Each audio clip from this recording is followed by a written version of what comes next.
Bien, hermanos, les invito a que abramos nuestras Biblias en aquel estudio de la carta de Efesios, capítulo 6, que estamos llevando de manera consecutiva, pero a la vez temática,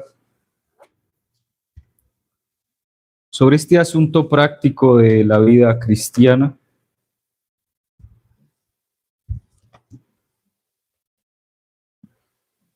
¿Qué es la armadura de Dios? Les invito entonces a que leamos desde el versículo 14 hasta el 17. Estad pues firmes, ceñidos vuestros lomos con la verdad, y vestidos con la coraza de justicia, y calzados los pies con el apresto del evangelio de la paz. Sobre todo tomad el escudo de la fe, con que podáis apagar todos los dardos de fuego del maligno, y tomad el yelmo de la salvación y la espada del Espíritu, que es la palabra. Como usted puede notar, hermano, y usted ha seguido este estudio, ya nos estamos acercando al final de esta armadura, la armadura de Dios. Pues hemos llegado ya a la quinta pieza de 6 piezas que componen esta armadura. Y esta quinta pieza es el yelmo de la salvación. Esta quinta pieza de la armadura, como ya habíamos estudiado, hace parte de una segunda categoría de la armadura de Dios. Y es que estas piezas de esta segunda categoría no están adheridas al cuerpo, como sí lo están las primeras anteriores piezas, como son el cinturón de la verdad, la coraza de justicia y el calzado del evangelio. Así que esta pieza del yelmo, esta quinta pieza del yelmo, hace parte de ese segundo grupo de piezas. Y recuerde que estas no son pasivas, sino que son activas. Es decir, que deben ser tomadas para entrar en batalla. Deben ser tomadas para entrar en batalla. Y usted recordará la imagen que traíamos de que el soldado está en su cuartel, pero el soldado no se quita el calzado, no se quita la malla, no se quita el cinturón. Más bien lo que él se quita después de la guerra de su cuartel es el escudo, la espada y el casco. Y esto es para descansar. Pero de un momento a otro se enciende la alarma. ¿Y qué debe tomar el soldado? El escudo, la espada y ponerse el yelmo. ¿Sí? Así que, ¿qué queremos decir con yelmo? La escritura aquí nos quiere traer esta figura del yelmo, esta imagen del yelmo. Pues recuerde que el soldado romano tenía un casco. Y esta especie de casco era en cuero, pero estaba lleno de placas, ¿sí? Y esto era para poder protegerlo de los golpes que podría recibir de los enemigos, ¿sí? Así que el yelmo es un casco. Eso es lo que usted debe tener en cuenta. El yelmo es un casco. Si usted está siguiendo allí, subrayando, ponga yelmo igual casco. Pero es importante entender que Pablo, con esta figura del casco, quiere llamar nuestra atención a la mente. Pues ¿dónde se pone el casco? La cabeza. Y él quiere llamar nuestra atención allí. Es decir, que nuestra mente, nuestra cabeza, nuestros pensamientos requieren una protección, ¿sí? Pero esta protección, hermanos, evidentemente esto no lo vamos a tomar literalmente. Espero que usted no venga entre 8 días con un casco, literal, ¿sí? Espero que no, se vería muy chistosa la iglesia de esa manera. Esto es más bien una figura espiritual. Por lo tanto, este casco, sugiero, es una actitud. Es que debemos ponernos o vestirnos, o más bien tomar una actitud. Una actitud. Anteriormente, Pablo nos ha mostrado que debemos tomar posición. Y recuerde que pieza nos habla de tomar posición en la vida cristiana. Es decir, no ser ambiguos en cuanto a lo que creemos, tomar una posición cuando nos enfrentamos al enemigo. Bueno, recuerde que esa pieza es el calzado del evangelio, que da firmeza en el campo de batalla, ¿sí? Usted debe tomar una posición. Aquí en este caso el casco es una actitud con la cual usted debe tomar, ¿sí? Para evitar que cualquier cosa lo desoriente de su fe, cualquier cosa lo desoriente de la verdad de Dios. Por tanto, Pablo no nos podría estar hablando con este casco de poner en la mente, no nos estaría hablando acerca de la palabra de Dios, porque si no nos estuviera diciendo, bueno, tomad el yelmo que es la palabra de Dios. No, nos dice el yelmo de la salvación. Ya Pablo nos ha dicho que debemos ajustarnos y es el cinturón de la verdad. Esto es todo el consejo de Dios. Por tanto, no puede ser que Pablo nos está hablando del conocimiento, que protejamos en sí o que nos llenemos de la palabra de Dios para protegernos. No, porque ya nos ha hablado de eso, sino que más bien protejamos esa verdad que nos ha sido dada por la palabra de Dios en nuestra mente, esa verdad que llega a nuestra mente y reside en nuestra mente por la palabra de Dios. Tomémosla y pongámosle una actitud. Debemos tener una actitud. Ya vamos a llegar allí. Ahora usted debe recordar que el enemigo siempre tiene varias estrategias y él conoce los puntos, nuestros distintos puntos de debilidad. Él conoce que el hombre es completo en su mente, emociones y voluntad, recuerde. Así que él va a atacar cualquiera de nuestras partes para así derrotarnos en esta batalla espiritual. Por lo tanto, entonces, Pablo nos dice que hay una pieza necesaria en esta guerra y es entrar a la batalla con una actitud adecuada. Usted imagínese un soldado entrando con una mala actitud en la batalla. Pues hermano, creo que ya empezó perdiendo la batalla. ¿Sí? Pero Pablo nos dice, el casco de la salvación. ¿Sí? El casco de la salvación. Ahora, la pregunta que nos sugiere el texto, o que nos resalta el texto es, ¿se refiere a salvación como salvación de justificación? ¿El perdón de los pecados? ¿Acaso Pablo está hablando de ponte el casco de la justificación del perdón de los pecados? Bueno, yo sugiero que no, hermanos, ya les vamos a ir mostrando por qué. Pero primero piense en el principio que Pablo nos ha estado recordando constantemente. ¿Recuerdan ese principio? El principio de orden. Que antes de yo poderme vestir la armadura de Dios, ¿yo qué debo hacer? Fortalecerme en el poder del Señor y en su fuerza. Y después de ello sí debo tomar la armadura. Pero la armadura tiene unas piezas que van en su orden. Recuerde primero cuál es. Ceñidos los lomos con la verdad, después la coraza de justicia, después el calzado, ¿sí? Este orden, para graficarlo de manera jocosa, usted no primero se pone el pantalón y después se pone los calzoncillos. No, Pablo está dando un orden y el orden y este principio de orden divino nos sigue para que nosotros podamos proteger adecuadamente nuestra vida cristiana, nuestra alma, todo nuestro ser, ¿sí? Así que pensando en ese orden, Pablo no nos está diciendo, ahora que están vestidos con el cinturón de la verdad, con la coraza de justicia, con el calzado del evangelio, ahora tomen el escudo de la fe y el casco y sálvese. No, Pablo no nos está diciendo eso. No es posible siguiendo ese orden. Eso no es lógico. Él no nos está diciendo, ahora que has tomado las piezas anteriores, ahora sí, sálvese. No sálvese quien pueda. No, hermanos. ¿Por qué? Porque la misma epístola de Efesios, donde nos habla del tema de la armadura de Dios, capítulos anteriores, ¿qué nos dice? Vaya conmigo a Efesios 2, del 8 al 9.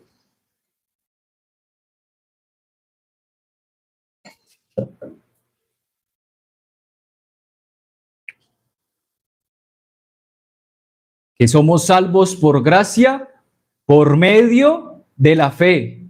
Y esto es un don de Dios, no por obras, para que nadie se gloríe. Entonces Pablo no nos podría estar aquí diciendo con el casco de la salvación, no estaría hablando de, no podría estarnos hablando de el tema de la justificación, el perdón de los pecados, no podría estarnos hablando de ello.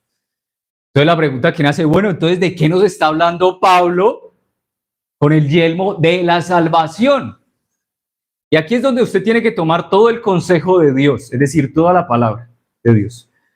Porque si yo lo dejo solo con el yelmo de la salvación, usted va a pensar mal de lo que el Señor no está diciendo que debe tomar, y entonces va a entrar inadecuadamente a la guerra. Así que tenemos que entender que la Escritura nos presenta tres tipos, más bien tres etapas, y siéntese cómodo porque aquí nos vamos a entrar en teología. Nos presenta tres etapas o tiempos de salvación en la historia de la redención. Tres etapas o tiempos de salvación en la historia de la redención. Y algunos teólogos, hermanos, y esto es bueno que usted vaya escribiendo, ¿sí? Primero, para que no se duerma. Segundo, para que no se equivoque cuando usted esté leyendo la Escritura, mi hermano, ¿sí? Algunos teólogos lo llaman la salvación de la pena del pecado, la salvación del poder del pecado y la salvación de la presencia del pecado. Algunos teólogos lo llaman así, ¿sí? Otros lo pueden llamar la salvación inicial, la salvación progresiva y la salvación final, ¿sí?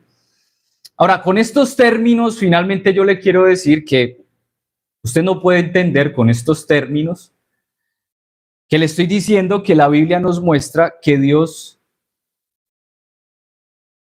como que hay un progreso, que yo no he sido salvo, ¿sí? De mi pecado, sino que yo estoy siendo progresivamente salvado en un sentido de justificación. No, hermanos, eso no, usted no lo puede interpretar. Lo que le estoy diciendo más bien y lo que le quiero decir con estos términos es que entienda que la Biblia muestra lo que Dios hizo en el pasado, lo que Dios está haciendo en el presente y lo que Dios hará en el futuro. Entonces ya va entendiendo por qué algunos teólogos lo llaman la salvación de la pena del pecado, la salvación del poder del pecado y la salvación de la presencia del pecado. Así que miremos cada una de estas etapas o tiempos de salvación, ¿sí? La etapa o tiempo de salvación, el pasado o la inicial, si usted lo quiere llamar de esta manera. La Biblia nos dice que los cristianos hemos sido salvados. Vaya conmigo. Perdón. ¿Recuerda usted el pasaje que nos dice, quien nos salvó y llamó con llamamiento santo, no conforme a nuestras obras, sino según el propósito suyo y la gracia que nos fue dada en Cristo Jesús antes de los tiempos de los siglos? Note cómo Pablo nos dice esto aquí. Quien nos salvó y llamó con llamamiento santo, como si estuviese hablando de ¿qué? Del pasado, hermanos. Así que esto con la salvación inicial, ¿qué nos quiere decir? Que hemos sido liberados del pecado, de la paga del pecado, que se nos ha liberado del castigo, y esto es gracias a la obra de Cristo, que en Cristo fueron colocados nuestros pecados, que Él pagó por nuestros pecados. ¿Y cuándo sucedió, hermano? ¿Cuándo sucedió eso? Cuando usted creyó, hermano, cuando usted creyó en la obra de Cristo, sucedió eso. Por eso la Escritura nos muestra que quien nos salvó y llamó, ¿en qué momento? Cuando usted creyó en la obra salvífica de Cristo. A esto nos referimos con la salvación en el pasado o la salvación inicial. Es aquello que Dios hizo en nuestro favor en Cristo como Señor y Salvador de mis pecados. A esto se le llama como justificación, como justificación. Ahora, la misma Escritura nos presenta el tiempo de la salvación en el presente, o usted lo puede llamar progresiva, ¿sí? En el presente o progresiva. Es decir, que ya hemos visto, hemos sido salvados de la paga del pecado, que es la condenación, y con esta etapa o tiempo del presente, ¿qué nos quiere decir? Que estamos siendo salvados. Y esta es la salvación del poder del pecado, que el pecado ya no tiene dominio sobre nosotros. Vaya conmigo a Tito 2:14. Tito 2:14.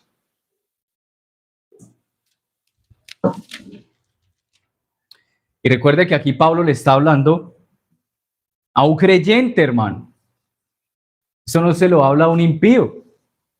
Por lo tanto, usted tiene que entender este pasaje de que su audiencia es un creyente. Y mire lo que Pablo dice en Tito 2:14, quien se dio a sí mismo por nosotros para redimirnos, hablando en el pasado, de toda iniquidad, y mira ahorita cómo pone aquí el verbo purificar, para sí un pueblo propio, celoso de buenas obras. Note que primero vino ese perdón de pecados, esa justificación, para que después viniese ¿qué? Ese purificar para sí un pueblo propio. Y esto es algo presente, que se lleva de manera continua o progresiva. Recuerda aquel pasaje hermoso que dice que Dios es fiel y justo para perdonar nuestros pecados y limpiarnos. ¿Sí lo nota? Presente. Salvación del presente de qué? De pecado, nos está purificando. Hermanos, ¿esto cómo se le conoce? Bueno, como santificación. Esto es algo progresivo, algo que continúa a medida de nuestro caminar con el Señor aquí en nuestro peregrinar. Así que esto se le conoce como salvación en el presente o progresiva. En otras palabras, usted lo conoce como santificación. ¿Sí? Santificación. Así que fuimos santificados, sí, en el momento en que creímos en Cristo. Claro, Dios nos apartó y nos posicionó. Pero aún falta otro paso en esa historia de redención. Porque usted todavía peca, ¿verdad, hermano mío y hermana? ¿Usted todavía lucha con el pecado? Espero que sí, porque si no, entonces me preocuparía. Usted todavía lucha. Entonces, ¿sí ve que falta otro paso? Y a este otro paso de la historia de la redención o la historia de la salvación, falta otro paso. ¿Cuál paso? La futura, la salvación que futura o final. ¿Sí? Así que tenemos esa etapa o tiempo de salvación futura. Entonces hemos sido salvos de la paga del pecado, de la condenación, gracias a que en Cristo se nos ha justificado, se nos ha perdonado. Tenemos que en el presente estamos siendo liberados ¿del qué? Del dominio del pecado, ¿sí? Ya el pecado no se enseñorea más del creyente, porque Dios el Padre nos está purificando, ¿sí? Ya no se enseñorea. Ahora viene el aspecto del futuro de la salvación. ¿Y usted qué se imagina que la Biblia nos habla de esto? ¿Y cuál es el libro completo que nos habla de esa salvación futura? Pues Apocalipsis, hermano.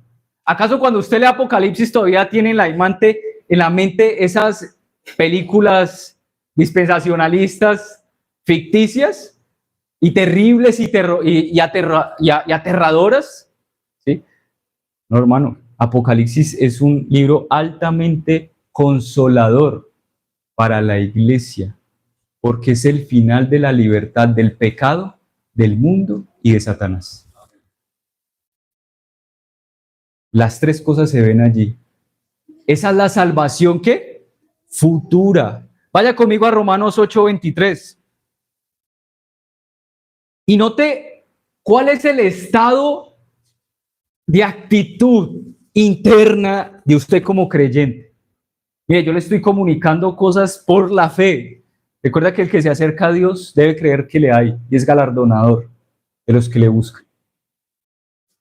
Pero mire lo que dice Romanos 8:23. Nosotros, los creyentes, gemimos dentro, esperando ¿qué? La adopción, la redención de nuestro cuerpo. ¿Cuál es su actitud interna, hermano?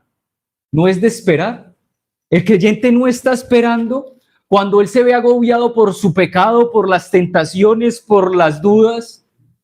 ¿Acaso internamente su actitud no es decir con gemidos, Señor, estoy aguardando por fin la redención de esta carne, como Pablo dice, ¿quién me librará de este cuerpo de muerte? Jesucristo. ¿Así lo ve, hermano? ¿Cuál debe ser su actitud? Casi con un gemido interno, aguardar a esa salvación futura. El creyente internamente debe estar siendo comunicado de una espera, que esto que después de que usted fue salvo, en el pasado por haber creído en Cristo, está en el presente siendo santificado. Usted no ve esto como el final, ya llegó esto, ya ha sido justificado, ya ha sido santificado, no hay más. No, hermanos. ¿Qué nos dice? Que usted debe estar gimiendo por dentro, aguardando en espera la redención final. Entonces, ¿cómo notará usted? La salvación en la historia de redención, hermano, es algo que sucedió, que está sucediendo y que sucederá. ¿Acaso así no termina Apocalipsis? Lo que sucederá, qué es lo que está aconteciendo y qué es lo que pasó. Teniendo esto en mente, hermanos, usted ya va concluyendo cuando lee Efesios 6:17, tomad el yelmo de la salvación. Usted debe estar concluyendo que Pablo no está hablando de esa etapa o tiempo de la justificación. Esto no es posible por varias razones. Porque los destinatarios de Efesios, ¿quiénes son? ¿Impíos o creyentes? Creyentes, hermanos. Así que Pablo se está dirigiendo a personas que ya han sido, ¿qué? Justificadas. Y como ya han sido justificadas, entran en el ámbito de la guerra satánica. ¿Sí? Y usted, este me habló como pentecostal. No, hermanos, es real. ¿Sí? O eso no nos viene diciendo Pablo, que nuestra lucha no es contra carne y sangre, sino contra huestes espirituales de maldad. Sí que usted cuando le dicen guerra satánica, usted no debe estar, ay no, nosotros reformados no creemos en eso. No, hermanos. Usted se engaña a sí mismo porque la Escritura avala y nos dice que creamos, que la maldad no es algo abstracto. Recuerda que hace 8 días se lo expliqué, que no es algo intangible, sino que es una persona muy inteligente, que tiene todas unas tropas para con los creyentes. Entonces, en el momento de que usted ha sido justificado, perdonado, usted entra en esa guerra con Satanás, con una persona, la cual implica, que usted ya es creyente. Porque un impío, ¿cómo puede estar luchando contra Satanás? ¿Acaso Cristo ya no nos dijo en una parábola que el hombre fuerte tiene atado a muchos, pero que vendrá otro mayor y más fuerte y los desatará? Hermanos, no está hablando entre creyentes, impíos. Aquellos que son impíos están bajo ¿qué? La oscuridad de Satanás. Y el creyente está bajo la luz. Entonces no es posible que nos esté hablando de la etapa del tiempo de la justificación con el yelmo de la salvación. Tampoco nos lo puede decir por el orden de la armadura. El orden en que se presentan las piezas de la armadura sugiere que Pablo está hablando de aspectos actuales y futuros de la vida cristiana, no de la justificación pasada. Y tercero, en la misma epístola, Pablo afirma que la salvación es solo por gracia, por medio de la fe. No es algo que nosotros tomamos. ¿Y qué dice Pablo en Efesios 6:17a? Tomad el yelmo de la salvación. ¿Acaso eso no es una acción que hacemos nosotros? Sí, pero la gracia es una acción que hace ¿quién? Dios. Así que con esto en mente nos quedan dos opciones. Le dije que son tres etapas de salvación en el tiempo de la redención. ¿Recuerda? Pasada, presente y futura. Entonces nos quedan dos opciones. Si no es la pasada, ¿cuáles son, hermanos? Dos opciones. La presente, santificación. Pablo podría estar hablando de la obra continua de Dios en nosotros.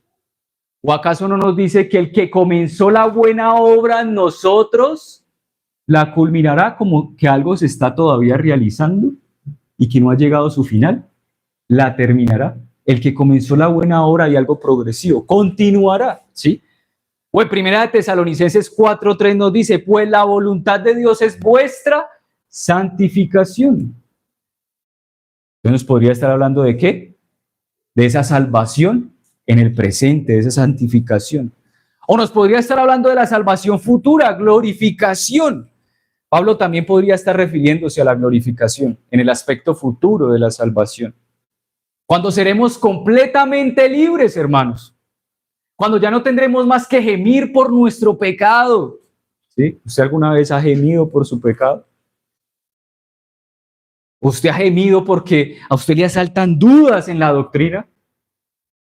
Y usted dice, pero es que La historia de la iglesia me muestra que esto es así, pero es que yo no lo puedo entender. ¿Y usted tiene luchas?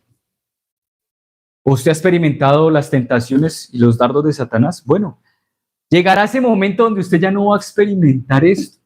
Pero hermanos, para que usted anhele esa salvación futura, usted primero tiene que anhelar y entender que usted está en una guerra. ¿O no? Piénselo. Una persona que no es consciente de que está en una guerra, ¿cómo va a vivir, hermano? ¿Acaso usted no vive todos los días muy tranquilo? Que mañana va a amanecer, otro día más, ¿sí? Y que usted va a llegar a las 8 o las 9 de la noche y usted se va a acostar, que al otro día tendrá una comida. Pero aquel que tiene una conciencia de guerra y que este no es su final, ¿cómo vive? Hermano, ¿cómo vive? Esa es la imagen que Pablo nos está diciendo. O sea, Pablo le está hablando a personas que experimentan un gemido interno, que experimentan guerra profunda contra Satanás.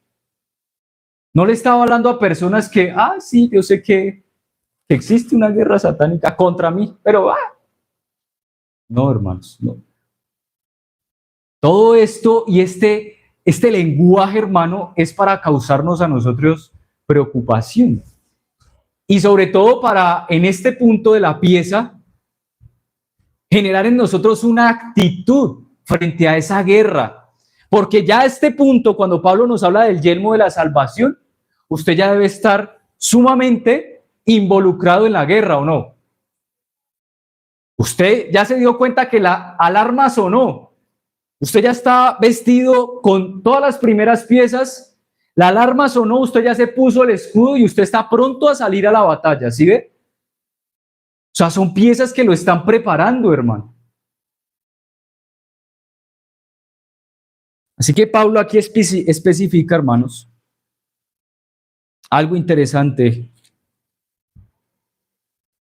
acerca del yelmo de la salvación. Vamos a Primera de Tesalonicenses 5:8, quiero que usted lo vea.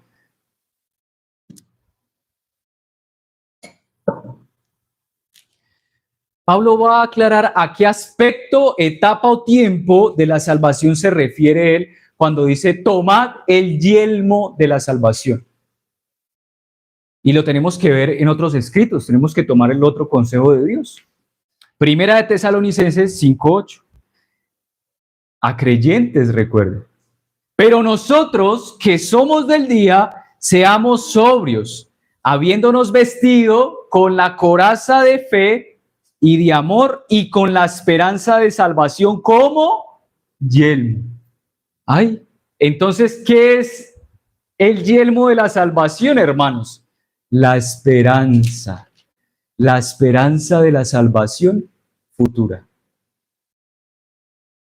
¿Sí lo nota, hermanos? A esto se refiere Pablo con el yelmo de la salvación, es decir, con la esperanza de la salvación futura. Esta es la esperanza de un tiempo, hermanos, en que ya usted como creyente no tendrá más necesidad de gemir por su pecado, por Satanás y por el mundo. Ya no tendrá más por qué gemir, porque será todo completo, ¿sí? Será un tiempo cuando usted será libre completamente de la presencia del pecado. Solo imagínese eso. O sea, imagínese eso. Yo creería que usted estaría aquí con una sonrisa, ¿sí? Diciendo, qué gozo es que yo ya esté libre del pecado. Bueno, ¿quién estaría con una sonrisa? Todo aquel que está en la batalla. Cuando dice, por fin, ya la batalla va a acabar. ¿Acaso eso no le pasa a un soldado? Imagínese que un soldado entre a la guerra, hermano, pensando que la guerra no tiene fin. Uy, qué desánimo. Qué desánimo, hermanos. ¿Acaso usted no nota historias que dicen es que en medio de la guerra es que ¿cuándo va a acabar esta guerra? Pero ellos saben que hay un final. No saben cuándo, pero hay un ¿qué? Final. Ahora usted como creyente, ¿acaso no tendría una gran sonrisa para aquellos que están luchando esta batalla? Hermanos, ¿no sería una gran sonrisa saber de que hay un final? Es que la batalla al mismo tiempo, aquello que es Tal vez mi dolor al principio, mi esfuerzo, también se convierte en mi ánimo porque sé que hay un final de la batalla. ¿Sí se da cuenta? Así que piense en eso, cuando usted será libre de la presencia del pecado. Todo mal pensamiento, libre de todo mal pensamiento. Toda mala actitud, toda mala actitud. De todo de pedir perdón por aquellos pecados o por su carácter, que es desagradable, libre de eso. Hermanos, no, usted no ha llorado por eso. Señor, es que yo, ¿por qué soy así? ¿Por qué reacciono así? Qué fastidio de mí, no me gusta este carácter, este temperamento mío, esta personalidad mía, ¿por qué? ¿Sí? Bueno, usted será libre de eso, ¿sí? En esa salvación futura. Usted será libre de su propia carne, de esas pasiones y concupiscencias que a veces hierven en usted y usted toca ponerse freno y decirle a su esposa o a algún hermano, ayúdeme porque estoy aquí con mis pasiones alborotadas, ¿sí? Quiero entregarme al pecado. Bueno, eso ya no va a estar, hermano. O de Satanás. Hermano, ya no habrá más lucha con las tentaciones, con los dardos del enemigo.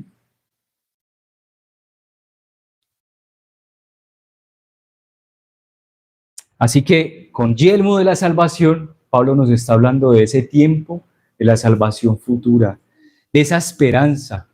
Pero note, en primera de Juan 3:3, que también hay un aspecto de ese yelmo de la salvación, aunque me habla de algo futuro que va a acontecer, algo precioso, libre del pecado de mi carne y de Satanás. Hermanos, esta esperanza también acontece algo en nosotros aquí, nos sucede algo aquí en el presente. Mire lo que dice primera de Juan 3:3. Y todo aquel que tiene esta esperanza en él, se purifica a sí mismo, así como él es puro. ¿Sí nota lo presente de esto? ¿Dónde usted se purifica? Ahora, teniendo esta esperanza, este yelmo de la salvación. Así que Pablo, en primera instancia, nos podría estar hablando, hermanos, claro, principalmente de la esperanza de algo futuro, libertad de esto. Pero al mismo tiempo, hermano, tomando todo el consejo de Dios, la esperanza purifica, la esperanza consuela, la esperanza de ese día llegará, purifica, limpia, libera del descontento y de la desesperación en este mundo.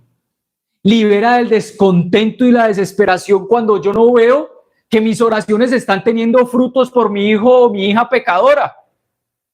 Purifica el descontento, hermanos, cuando yo veo que mi fe está desmayando, cuando yo veo que la guerra está asediándome en lo más profundo. Libera, purifica. Imagínese a un soldado desanimado en medio de la batalla, un soldado cansado y sin ganas de continuar. Bueno, hermanos, el yelmo de la salvación o el yelmo de la esperanza en Cristo y sus promesas de gloria, ¿qué va a hacer en él? Le va a animar. Porque este yelmo de la esperanza le comunica, tranquilo, tranquilo, esto tiene su fin. Esto va a cesar. Y lo que le viene es mucho más glorioso. Tranquilo.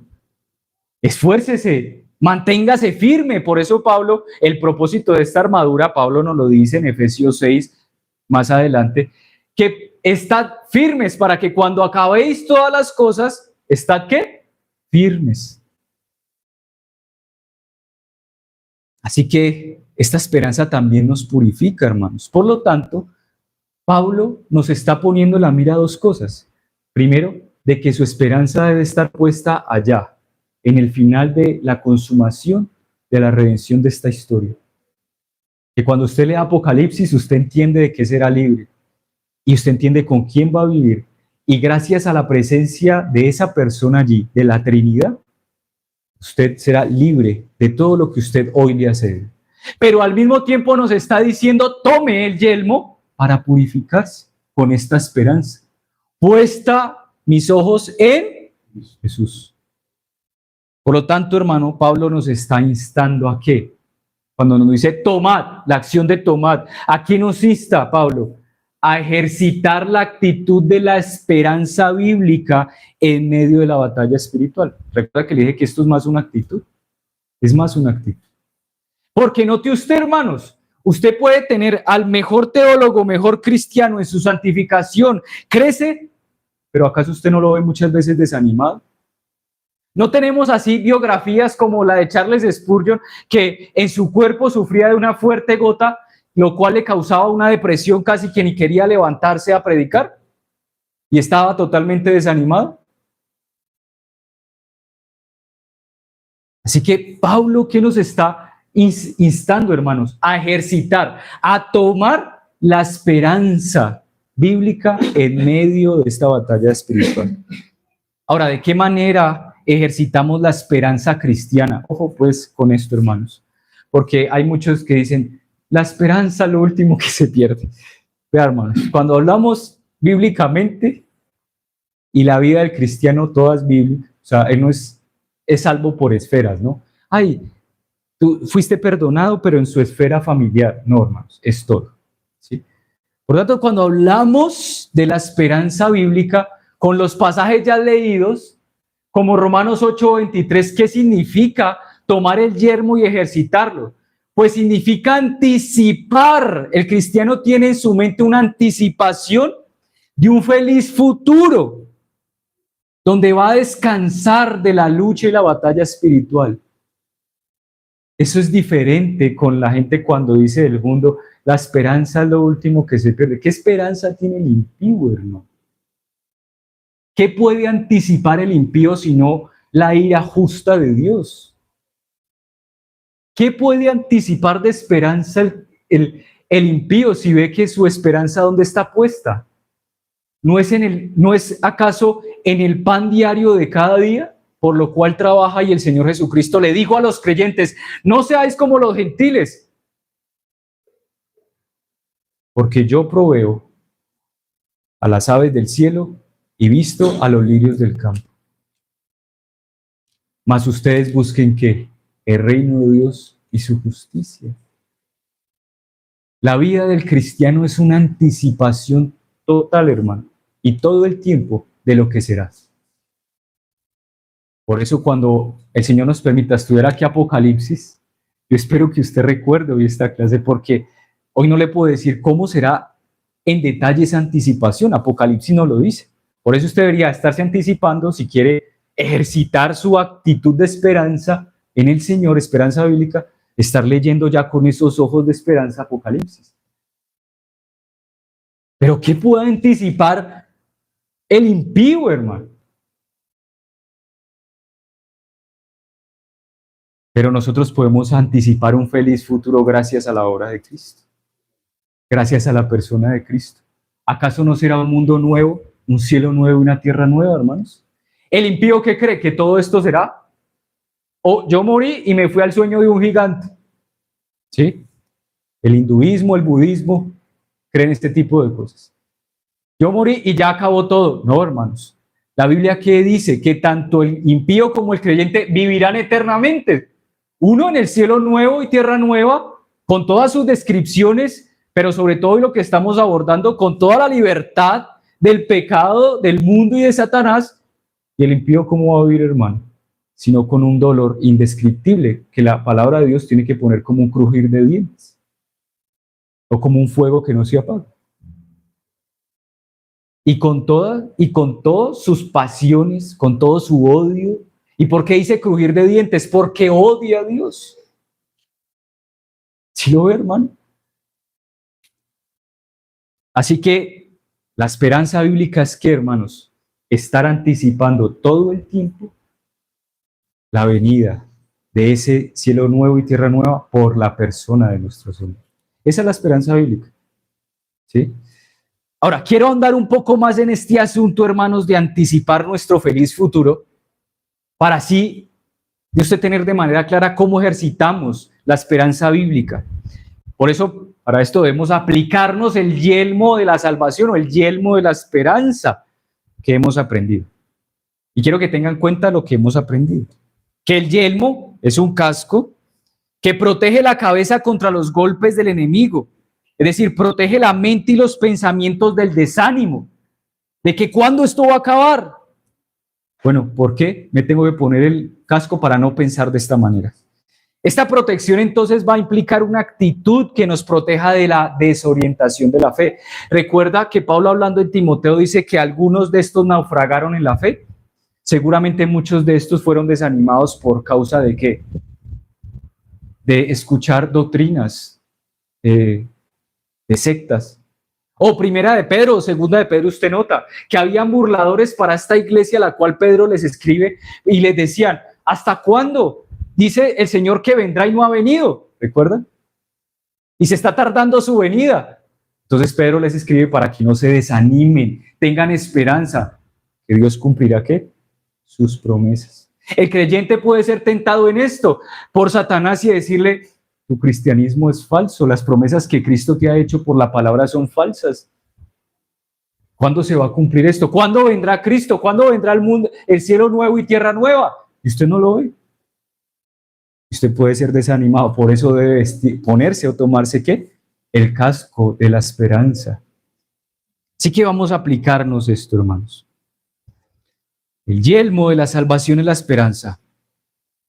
Así que ya le dije que la esperanza es una actitud expectante de anticipar en Dios y sus promesas lo que vendrá.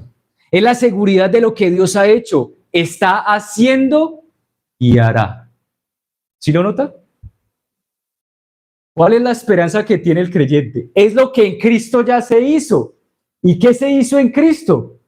La obra de la cruz para el perdón de mis pecados y el castigo, que es la condenación. Pero ¿qué es lo que se está haciendo, hermanos, en ti? Se está purificando. ¿Y qué es lo que hará? Bueno, presentarte a Dios puro y sin mancha, libre de toda contaminación. Así que para ejercitarnos en esta actitud, hermano, debemos mantener en mente esas etapas de la salvación para enfrentar a Satanás. Cuando venga a nosotros con el descontento, la desesperación, las dudas y el desánimo. Y hermanos, debemos aprender a mantener esta completa redención en nuestra mente para usted ejercitarla. Usted nunca había entendido esto. Y hoy temo que por no haber entendido esto, usted constantemente su fe es débil. Y usted parece que no avanza, o avanza muy poco, ¿sí? Porque usted se quedó en un aspecto de la salvación. ¿En qué aspecto? Del perdón de pecados. ¿Sí lo ve? Usted se quedó allí. Hermano, usted debe mantener presente la historia de la redención. Debe tener presente que has sido justificado, que estás siendo santificado y que serás glorificado. Así que en la guerra espiritual, cuando somos atacados, asediados, tentados, cuando el diablo dice, todo tu esfuerzo como cristiano es inútil, todo tu esfuerzo por hacer el bien y aun cuando haces el bien te pagas mal, todo tu esfuerzo, y Satanás te lanza esos dardos diciéndote, no, hazle mal porque él te está haciendo mal. Todo el cristianismo es falso, todas las promesas de Dios son falsas. Entonces, ¿tú qué te debes decir a ti mismo? He sido salvado, estoy siendo salvado y seré completamente salvo. Eso es lo que te debes estar recordando continuamente. No te quedes en un solo aspecto, querido hermano o hermana.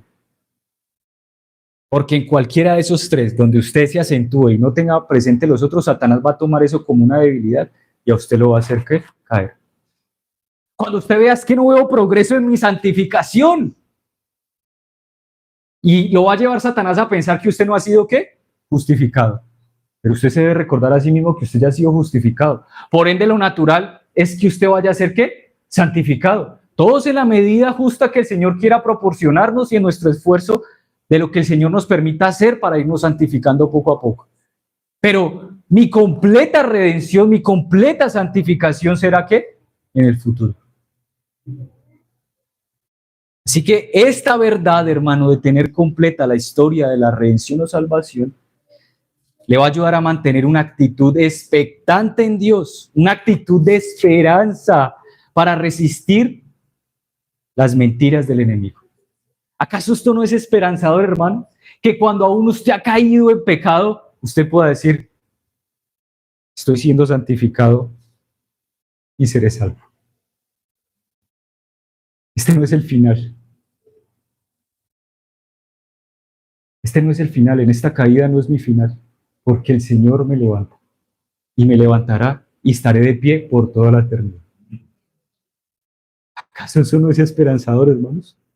¿Acaso para aquel que todavía no ha podido salir de su depresión por el pecado, no tiene esperanza cuando puede ver esta gloria futura que le espera y darse cuenta que ha sido justificado, que está siendo santificado y que será salvo y presentado perfectamente?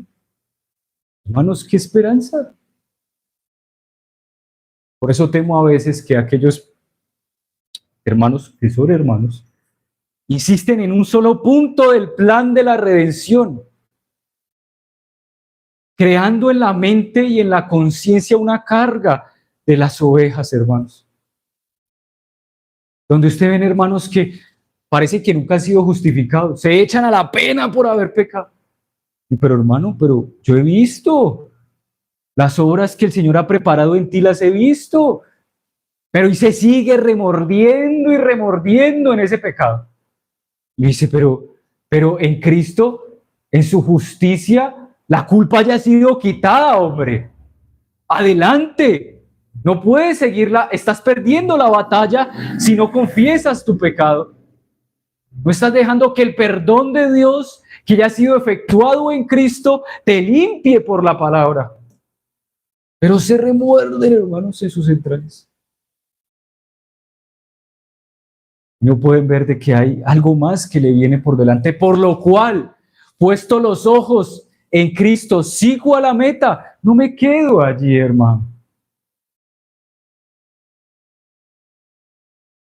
Así que cuando usted tiene la redención en mente completa, usted tiene una actitud expectante de gloria y de victoria y de triunfo, ¿no? ¿No? ¿No es así, hermanos? Pero el mayor problema de nosotros, hermanos, es que vemos una salvación parcial e incompleta.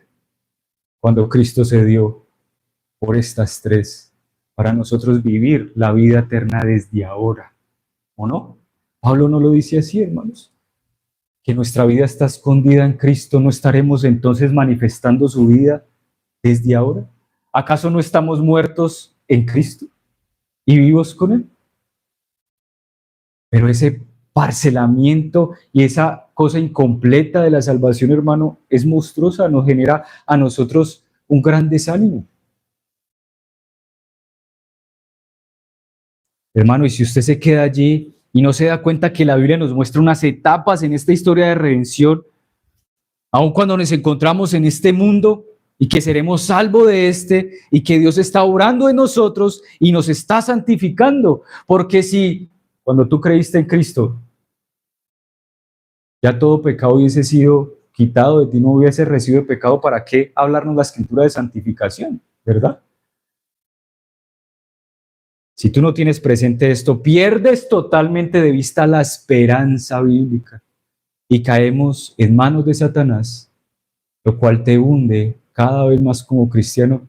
Y ahí sí, uno ve que no crecemos espiritualmente, hermanos. No crecemos.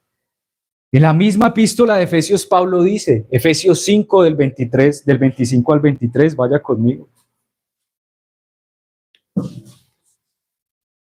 Pasaje hermoso que nos ilustra la relación de Cristo con su iglesia, pero a veces no nos apercibimos de la esperanza que ella contiene. Maridos, amad a vuestras mujeres como también Cristo amó a la iglesia y se entregó a sí mismo por ella. ¿Para qué? Santificarla y limpiarla con el lavamiento del agua por la palabra. ¿Esto es salvación en qué? En el presente. Para presentársela a sí mismo como una iglesia gloriosa en el futuro, sin mancha ni arruga ni cosa semejante, sino que sea santa y sin mancha. Esto es salvación futura. ¿Sí lo ve, hermano? Usted se le escapa a la completa redención que Cristo ha hecho por su iglesia. Y se está perdiendo toda la bendición que por la fe nos comunica estas verdades. Hermanos, al darse cuenta uno de esto,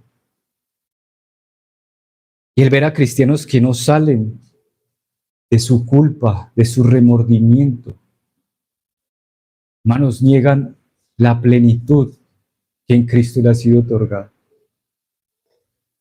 La obra completa de nuestro Señor que te comunica que no solo ha sido perdonado y quitada la culpa, sino que Él te está limpiando, te está santificando. Y tus caídas son una muestra de la obra que Él está haciendo en ti, ¿o no? Porque de nuevo, ¿para qué hablarnos la Biblia de santificación si Dios no va a obrar en nosotros? Así que al final, ¿quién se lleva la gloria de todo? ¿No es acaso a Él que nos permite caer para santificarnos y después presentarnos sin mancha? Hermano, de donde estás, levántate, hermana. Tienes una esperanza viva, deja de vivir en la culpa, deja de vivir en el pasado. ¿Y acaso esto no nos compuja y nos constriñe y nos muestra cómo debe ser nuestra actitud para aquel hermano y hermana que está dentro del plan de redención? Cuando un hermano está caído, ¿vamos a caerle? No, hermanos, no lo deprimas más. Como Pedro más bien le dices, ten esta esperanza. Tienes perdón en Cristo y te está santificando. Gracias porque en Cristo se manifestó este pecado para que Él te limpiase. Ahorita tus ojos lo vieras, que antes no lo veías. Pero veas también al mismo tiempo expectante de que serás librado completamente del pecado gracias a que Él te presentará sin mancha. ¿Sí lo ven, hermanos? Entonces la manera de ejercitar esta actitud de esperanza bíblica es siempre darte cuenta de lo que viene. Siempre. Es anticiparte. Es estar un paso adelante. De todo problema, de todo descontento y tristeza, es anticiparte. Eso quiere decir anticipación. ¿O acaso el Señor no constantemente nos habla de ese principio de anticiparnos? Recuerda que el Señor dijo, aquel que no ama padre y madre, hijos e hijas no puede ser mi discípulo, porque después aquel hombre que tiene un montón de soldados no se sienta y planea si tiene para ir a la batalla, pues es que un necio. El creyente no debe ser necio.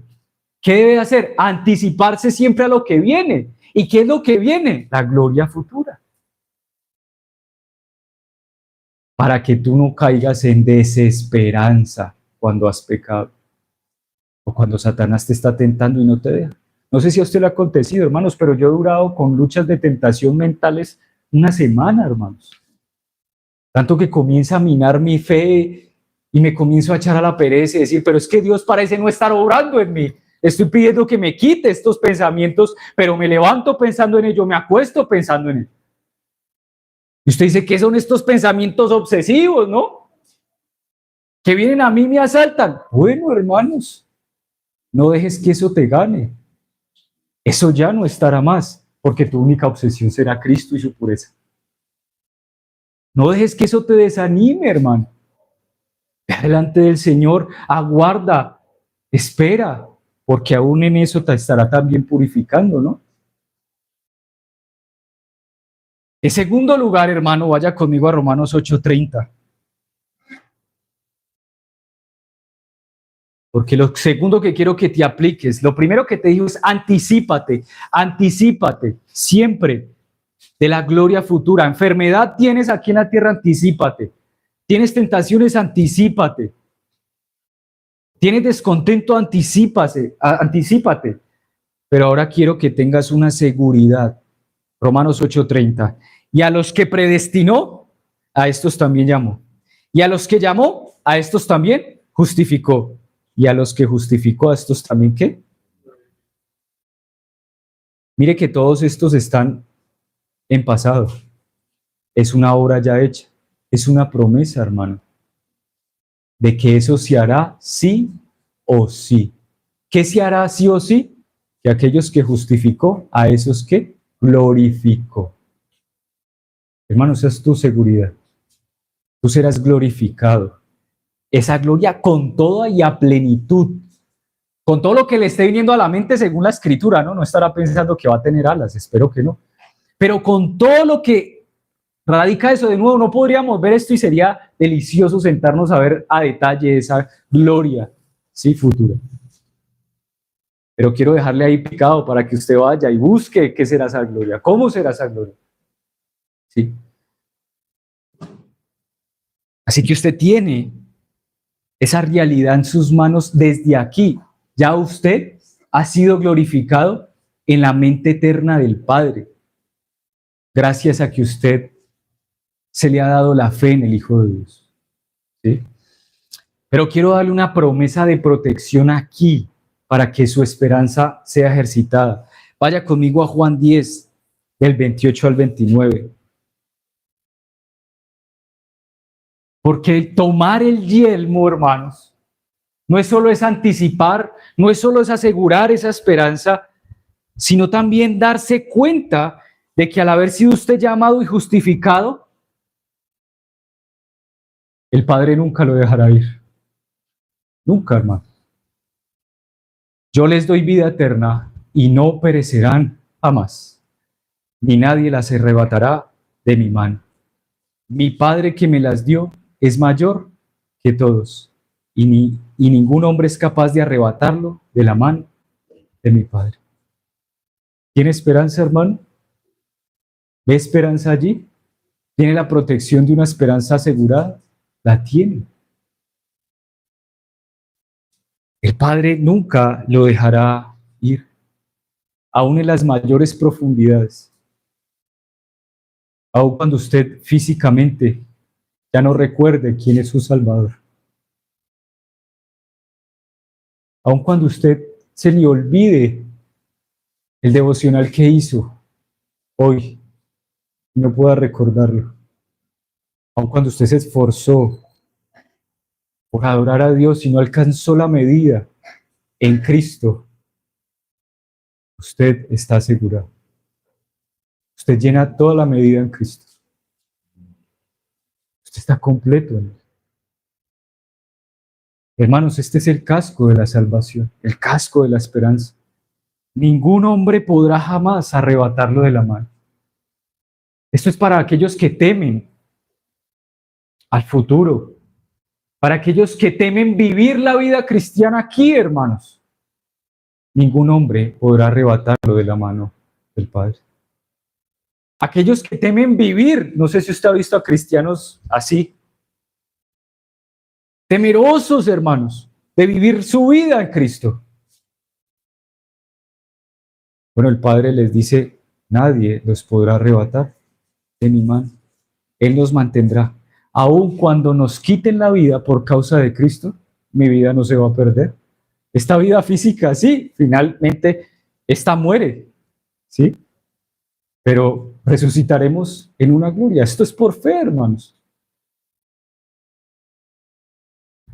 Y así podemos decir que Dios es por nosotros. Nosotros estamos seguros con una gran esperanza de que ni la muerte, ni la vida, ni ángeles, ni principados, ni potestades, ni lo porvenir podrá separarme del amor de Dios que es en Cristo Jesús. Así que hoy podemos decir a todas las huestes de Satanás y al mismo Satanás, haz lo que tengas que hacer conmigo. Haz lo peor que puedas, pero nunca podrás separarme de Dios. Esa es la esperanza de la salvación. Este es el casco de la salvación.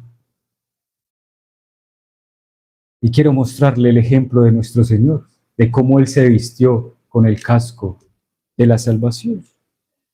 Este ejemplo del casco la tenemos de nuestro Señor. Él la encarnó. Y Él se encarnó, Él vino a este mundo pecaminoso y malvado y todo el mundo y el diablo estaban contra de Él, ¿no? ¿Acaso los poderes del infierno no se activaron? ¿Cuántos demonios no sanó? ¿Cuántos demonios no liberó? ¿Cuántas enfermedades no crecieron en ese momento de la venida de nuestro Señor? ¿Acaso Satanás no lo tentó allí en el desierto? Pero nuestro Señor siguió adelante. Él sabía lo que significaba la cruz. ¿Qué significaba la cruz? Separación de su Padre, pero aún así que continuó. La muerte para usted, querido hermano, que tal vez la teme, puede ser un momento de separación de aquí, pero nunca de Dios. Pero para Cristo fue la separación de Dios por nuestros pecados. ¿Pero qué le permitió a Cristo seguir adelante? La esperanza. Vaya conmigo a Hebreos 12:2. Hebreos 12:2.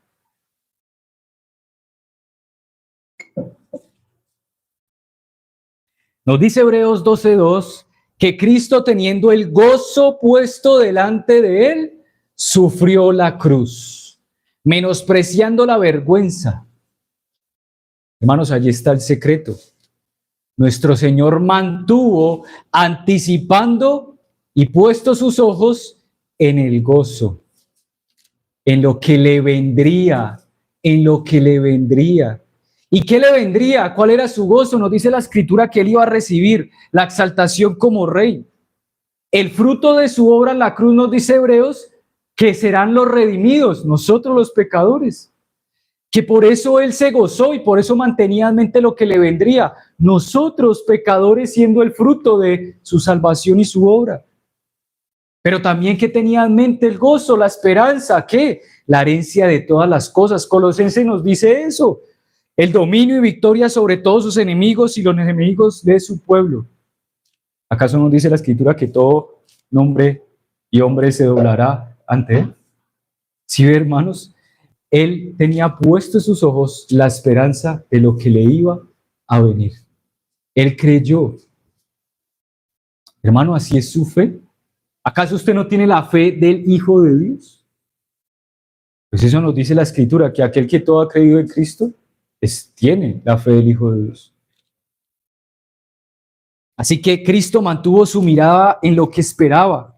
Esto es el yelmo de la salvación aplicada y ejemplificada en nuestro Señor. Pero si usted se fija bien, el casco de la época era un casco completo metálico y tenía aquí, hasta aquí lo cubría, o sea que cubría sus ojos. ¿Y para qué tenía esta especie aquí como de gafas, por decirlo así, la forma que daba el casco? Para mantenerse fijo en la batalla, en lo que tenía por delante. Por eso en algunas ocasiones ellos se terminaban quitando el casco porque no los dejaban ver, ¿qué? A los laterales. Ahora, esto lo vimos en Cristo. Él tuvo fija su meta, el gozo, la esperanza que Dios el Padre le había prometido. Nosotros, la herencia, el dominio de todas las cosas. Pero ¿cuál es nuestra esperanza? Bien, Hebreos 12:1, arriba nos dice: por tanto nosotros también, teniendo en derredor nuestro tan grande nube de testigos, despojémonos de todo peso y del pecado que nos asedia, que te deprime, que te descontenta, y corramos con paciencia la carrera que tenemos por delante, puesto los ojos en Jesús, el autor y consumador de la fe. Hermanos, ¿cuál es su esperanza aquí? Su Señor Jesucristo. Y lo es, hermanos, porque nosotros no hubiéramos ganado por nuestros méritos lo que Cristo ganó, un cielo para nosotros. Por eso Cristo es nuestra esperanza de gloria, dice el apóstol Pablo, porque en Cristo recibimos todo lo que Él ganó en la cruz por nosotros. Por lo tanto, nuestra esperanza es Jesús. En Él debe ser puesta y fijada nuestra mirada, nuestra fe, para obtener aquello que Él ganó por su obra. La meta y la esperanza de todo cristiano es finalmente alcanzar por Cristo la libertad gloriosa de sus pecados, de Satanás y de este mundo. Hermano, si usted no tiene esta visión y no le anima a seguir adelante, sería bueno preguntarse si en usted se empezó la buena obra de la justificación, la primera etapa para que usted pueda tener la esperanza de gloria. El diablo te tentará a rendirte, te tentará a abandonar la iglesia y tu profesión de fe, unirte al mundo y sus placeres, pero será sutil, te acechará. Debes saber que nunca, como cristianos, se nos ofreció un momento fácil en este mundo. La Biblia es honesta con esto. Quienes ofrecen estas cosas fáciles Usted los ve todo el tiempo, son los filósofos y los políticos. Pero Cristo nos advirtió, el que persevere hasta el fin será salvo. Hermanos, habrá guerra y rumores de guerra. Todo está y estará en nuestra contra. Y es fácil pensar como cristianos que todo está perdido. Pero cuando nos ponemos el yelmo de la esperanza, el casco de la esperanza, entendemos que la historia de la salvación continúa y que nuestra esperanza está cada vez más cerca, cada vez más cerca. Amén. Hermanos, oremos. Padre amado, en medio de las batallas espirituales que enfrentamos, ayúdanos a tomar con firmeza esta esperanza que nos ha sido dada. No la esperanza del mundo, la cual en esa esperanza vivíamos en otro tiempo, mas ahora tenemos una esperanza de gloria, con un cielo nuevo y tierra nueva, con un gemir interno de no querer más vivir, Señor, en esta vida llena de pecado, del mundo en contra tuya, Señor, de Satanás. Pero nuestra esperanza nos ayuda, nos anima, la esperanza que nos ha sido otorgada a continuar. Esta esperanza gloriosa, tengamos presente que un día seremos completamente libres de la presencia del pecado, de que no habrá más dolor ni muerte y que viviremos eternamente en tu presencia. Que esta esperanza nos anime, nos fortalezca, nos guíe en cada paso. Gracias por nuestro ejemplo perfecto, Jesucristo. Gracias por darnos el Espíritu Santo que nos infunde por la palabra y nos limpia nuestra esperanza para continuar. Gracias, Señor. Amén.